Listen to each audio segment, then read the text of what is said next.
मसीह के जलाली अल कदूस पवित्र नाम में आप सबकी सलामती हो। मैं पास्टर सरफराज एक मरतबा फिर से एक नए प्रोग्राम के साथ हाजिर हूँ। आइए हम अपने सरों को झुकाते हैं और अपने प्रोग्राम का आगाज करते हैं। जलाल बाप और बेटी रुल कुदस के वसीला से अब्दी आसमानी जलाली मोहम्मद कदूस पवित्र पिता, आज इसी घड़ी में तेरी शुक्रगुजारी करता हूँ कि खुदा कदूस खुदा तू चाहता है कि तेरे लोग फिर तेरे कलाम के ऊपर ध्यान दे और तेरे कलाम के वसीला से बरकत पाए, कसरत से पाए। और आज खुदा कदूस खुदा मैं मिन्नत करता हूँ आज के कलाम के वसीला से तेरे लोग कसरत से बरकत पाए और आज के कलाम के वसीला से वो तेरे अहद को, तेरे आइन को समझे और तू अपने कलाम की कुदरत के वसीला से अपने लोगों को कसरत से बरकत दे। और आज सारी इज्जत सारा जलाल तेरे नाम अल कदूस यीशु कुबले। और आज तेरे कलाम की कुदरत के वसीला से तेरी जिंदगियां बरकत पाए, अमरकल पाए और खुदा तेरे आइन में पवस्त होती चले जाए और तेरा आसमान तेरे लोगों पर खुले और तेरे लोग बरकत पर बरकत पाते हुए तेरी शुक्रगुजारी करें। और सारी इज्जत सारा जलाल तेरे नाम अल कदूस यीशु कुबले यीशु के जलाली बरकत कदूस नाम में, आमीन। आएगा मेरे अजीजों, हम कलाम मुकद्दस की तरफ ध्यान देते हैं। आज का हमारा टॉपिक है नाफरमानी। और आइएगा हम देखते हैं दूसरे सलातीन के अंदर, दूसरा सलातीन उसका 17 बाब और उसकी 15 में देखेंगे कि बाइबल मुकद्दस मुझे और आपको क्या सिखाती है।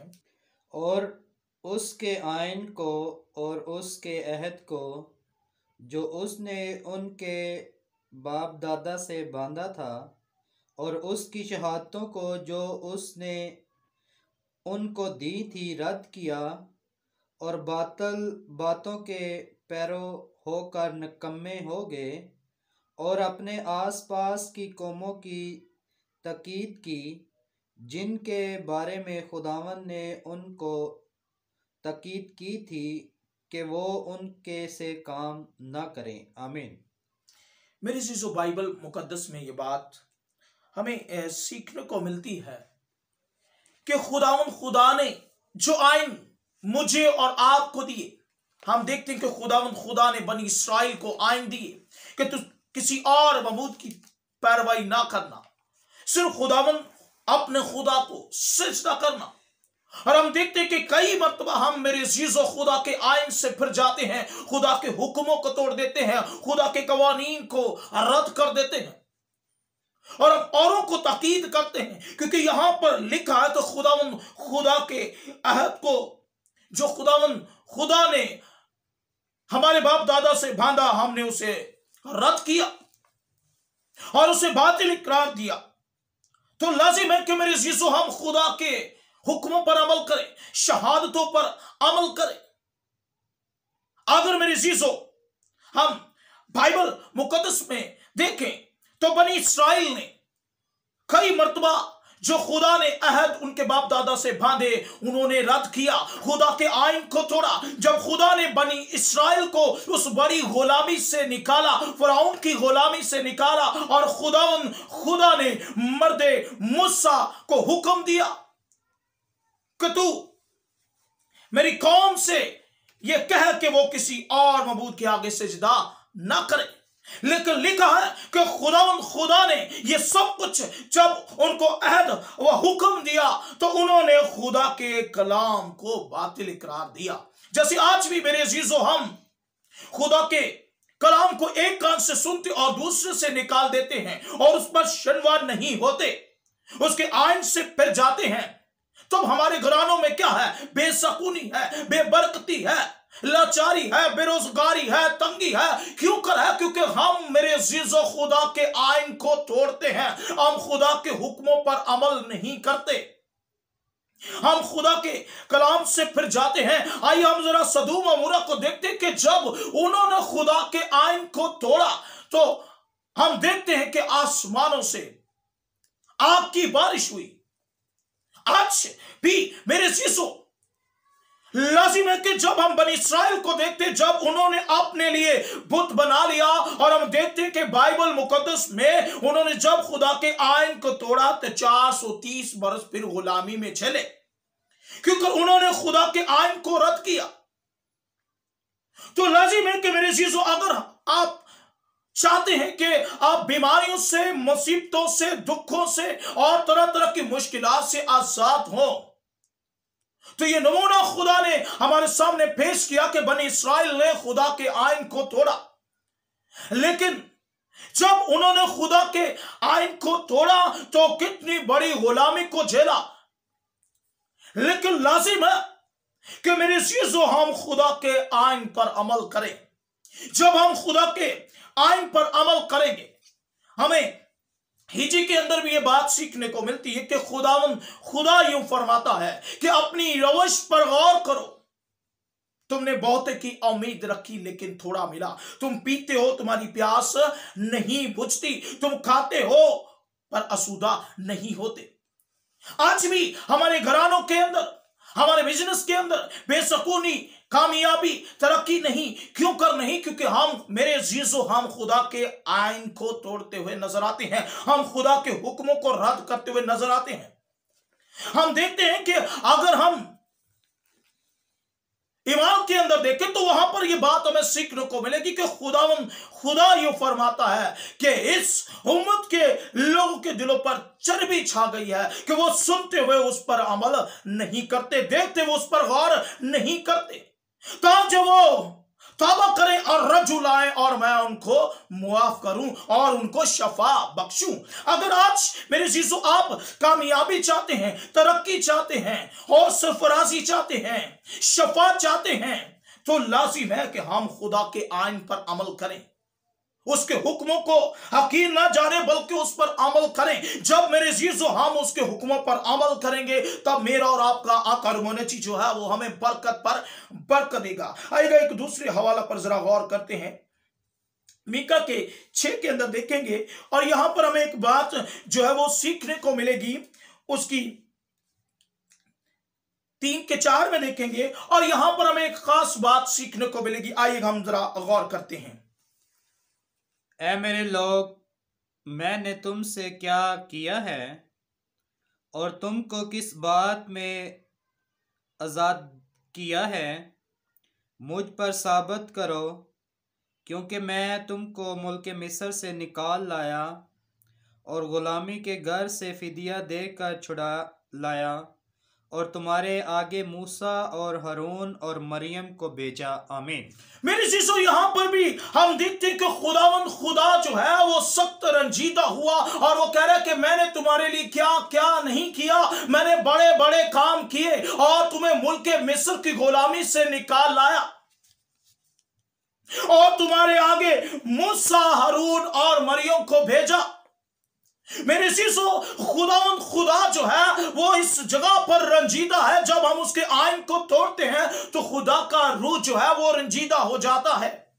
हम देखते हैं कि खुदावन यहां पर जो है, जब इंसान ने यानी बनी इस्राइल ने खुदा के आइन को तोड़ा तो यहां पर हम देखते हैं कि खुदा सख्त मलूल हुआ। खुदा रंजीदा होकर यह बात कहता है बनी इस्राइल को, क्या मैंने तुम्हारे लिए बड़े बड़े काम नहीं किए? क्या मैंने तुम्हें मुल्क मिस्र की गुलामी से निकाल नहीं लाया? क्या मैंने तुम्हें बियाबानों में मन नहीं खिलाया? मेरे अजीजों, लाजिम है कि हम खुदा के हुक्मों पर गौर करें, उन आइन पर गौर करें, उस अहद पर गौर करें जो मेरे और आपके बाप दादा से खुदा ने बांधा है। तो लाजिम है कि खुदा इस बात को जुटाता है और इस बात को दोहराता है कि मैंने तुम्हें कौन कौन सी बीमारियों से, कौन कौन से दुखों से और कौन कौन सी आफतों से आजाद नहीं किया। क्या तू नहीं जानता कि मैंने तुझे मुल्क मिस्र की गुलामी से आजाद किया है? तो लाजिम है कि मेरे अजीजों, हम इस बात पर जरा ध्यान दें और खुदा के कलाम मुकद्दस पर गौर करें। हम उसके आइन को ना तोड़ें, हम उसके आइन पर अमल करें। फिर मेरा और आपका खुदा जो है हमारे घरानों से बेसकूनी, बेबरकती, लाचारी, बीमारी, तरह की बीमारियां जो है हमारी जिंदगियों के अंदर है और तमाम मुल्कों के अंदर घेरा डाले हुए हैं, वो उस सूरत में जाती रहेंगी जब हम खुदा के आइन पर अमल करेंगे, जब हम खुदा के हुक्मों पर अमल करेंगे, जब हम उसके आइन पर चलेंगे। तब मेरा और आपका खुदा जिस तरह मुल्क मिस्र की गुलामी से बनी इस्राइल को निकाल लाया है, इस बड़ी प्रॉब्लम से हमें आजाद करेगा उस सूरत में जब मेरे अजीजों हम खुदा के आइन पर अमल करेंगे। तो लाजिम है कि आगे की जानिब बढ़ते हुए एक और हवाला देखते हैं और यहां पर हम सीखेंगे कि खुदावंद कैसे घाव को भरता है, कैसे मलहम पट्टी करता है और कैसे बीमारी से आजाद करता है और किस तरह से वो बीमारियों से शफा देता है। आएगा हम औसिया के 6 के 1-2 में देखेंगे। औसिया की किताब उसका बाब नंबर 6 और उसकी 1 से 2 पर गौर करेंगे। आओ हम खुदावंद की तरफ रजू करें, क्योंकि उसी ने फाड़ा है और वही हमको शिफा बख्शेगा। उसी ने मारा है और वही हमारी मरहम पट्टी करेगा। वो 2 रोज के बाद हमको हयात ताज़ा बख्शेगा और तीसरे रोज उठा खड़ा करेगा और हम उसके हजूर जिंदगी बसर करेंगे। आमीन। मेरे जीजो, यहां पर एक बात जो मुझे और आपको सिखाई जाती है, जो बड़ी खूबसूरत बात है कि औसिया के 6 के 1-2 में यहां पर हमें यह बात सीखने को मिलती है कि जो है औसिया इस बात को बयान करता और कहता कि आओ हम खुदा की तरफ रज्जू लाएं। जिसने फाड़ा है वो खुद ही मलहम पट्टी करेगा, जिसने मारा है वो खुद ही शफा बख्शेगा। लेकिन कैसे होगा? जब मेरे जीजो हम रज्जू लाएंगे। बाइबल मुकद्दस में लिखा है कि तुम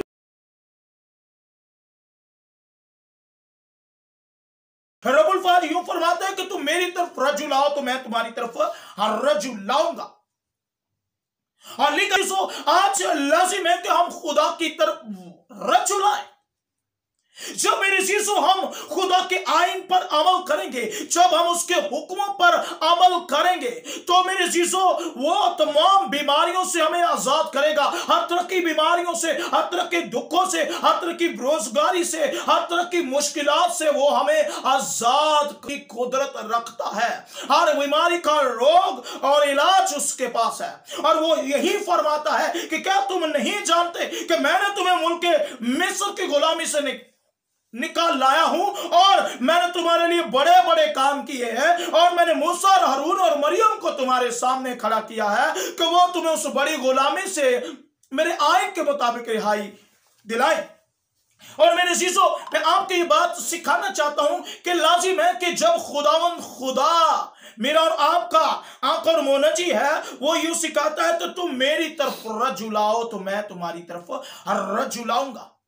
अगर हमारी जिंदगियों में अगर हम इस बात को देखें, यहां पर औसिया के अंदर यह बात मुझे और आपको सिखाई जाती कि उसने मारा है वो ही मलहम पट्टी करेगा। अगर उसकी तरफ से बीमारी आई तो वही शफा बख्शेगा।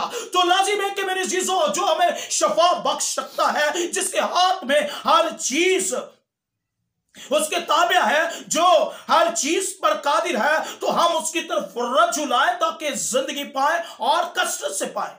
हम जरा पुराने नियम में देखें कि उस वक्त बनी इस्राएल बड़ी गुलामी के अंदर है, लेकिन खुदा ने उनको उस बड़ी गुलामी से निकाल लाया। फिर हम देखते हैं कि जब उन्होंने खुदा के आइन को तोड़ा और बुत परस्ती की तो खुदावंद उनसे सख्त और रंजीदा हुआ और उसने मीका के अंदर फरमाया और कहा कि मैंने तुम्हारे लिए क्या क्या काम नहीं किए। मैं तुम्हें मुल्क मिस्र की गुलामी से निकाल आया और मैंने तुम्हारे लिए मूसा, हारून और मरियम को तैयार किया और मैंने तुम्हें बियाबान में मन खिलाया, आसमानी लजीज खाने खिलाए। मेरे अजीजों, लाजिम है कि हम खुदा के हुक्म पर अमल करें, क्योंकि औसिया के अंदर यह बात सीखने को मिलती है कि उसने फाड़ा है और वो ही मलहम पट्टी करेगा। उसने जख्म दिया है तो वो ही शफा बख्शेगा। अगर बीमारी है तो वो ही शफा बख्शेगा। आज भी लाजिम है कि अगर आसमानों से ये कोरोना की वबा जो है आई है, तो जब हम खुदा की तरफ रज्जू लाएंगे, जब हम उसके आइन के मुताबिक चलेंगे, तो ये आफत जो है वो हमारी जिंदगी से जाती रहेंगी, तमाम मुल्कों से जाती रहेंगी। किस सूरत में? जब हम खुदा के आइन के ऊपर अमल करेंगे, उसकी तरफ रज्जू लाएंगे, और तब खुदावंद खुदा जो है वो मुझे और आपको इन सारी आफतों से आजाद करेगा। क्योंकि हम देखते हैं कि जब बनी इस्राइल ने खुदा की तरफ ध्यान दिया तो मुल्क मिस्र के अंदर जो आफतें आई जो फराउन के ऊपर अटैक करती थी और बनी इसराइल पर अटैक नहीं करती थी। आज जो उसके ऊपर ईमान लाएगा, जो उसके आइन पर चलेगा, जो उसकी तरफ रज्जू लाएगा, यकीनन मेरे अजीजों महफूज रहेगा और खुदावंद खुदा उसे बरकत पर बरकत देगा और उसे हमेशा की जिंदगी अनायत करेगा। कलाम मुकद्दस के पढ़े और सुने जाने के वसीला से खुदा की खास बरकत हो। आइए हम अपने सरों को झुकाते हैं और खास तौर पर मैं बीमारों के लिए प्रेयर करना चाहता हूं।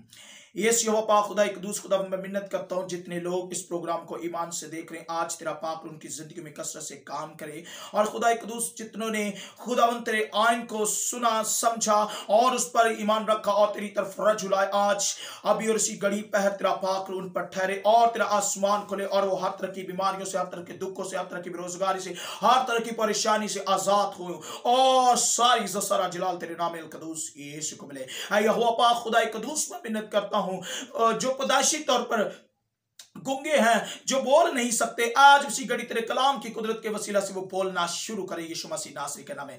यहोवा पाक खुदा हर तरह का शुगर जाता रहे, कैंसर जाता रहे, किडनियों का प्रॉब्लम यीशु नाम में जाता रहे। और यहोवा पाक खुदा एक दूसरे में मिन्नत करता हूं हर तरह की स्टमक्स की प्रॉब्लम यीशु मसीह नासरी के नाम में रिमूव होती चले जाए। और यहोवा पाक खुदा मैं मिन्नत करता हूं हर तरह की फालज की पैरालाइज की प्रॉब्लम यीशु मसीह नासरी के नाम में जाती रहे। और खुदा कदूस खुदा हर तरह का मलेरिया जाए और हर तरह की फीवर फ्लू जैसी तमाम बीमारियां यीशु मसीह नासरी के नाम में जाती रहे। और यहोवा पाक खुदा कदूस मैं मिन्नत करता हूं, तू आज अपने कलाम की कुदरत के वसीला से जितने लोग तेरे कलाम को सुन रहे हैं, तू आज अपने लोगों को कसरत से शफा दे, उनको कामयाबी दे, उनको सरफराजी दे, ताकि सारी इज्जत सारा जलाल तेरे नाम अल कदूस यीशु को मिले। यीशु के जलाली पावरफुल फतमंद नाम में मांगते और पाते हैं, आमीन।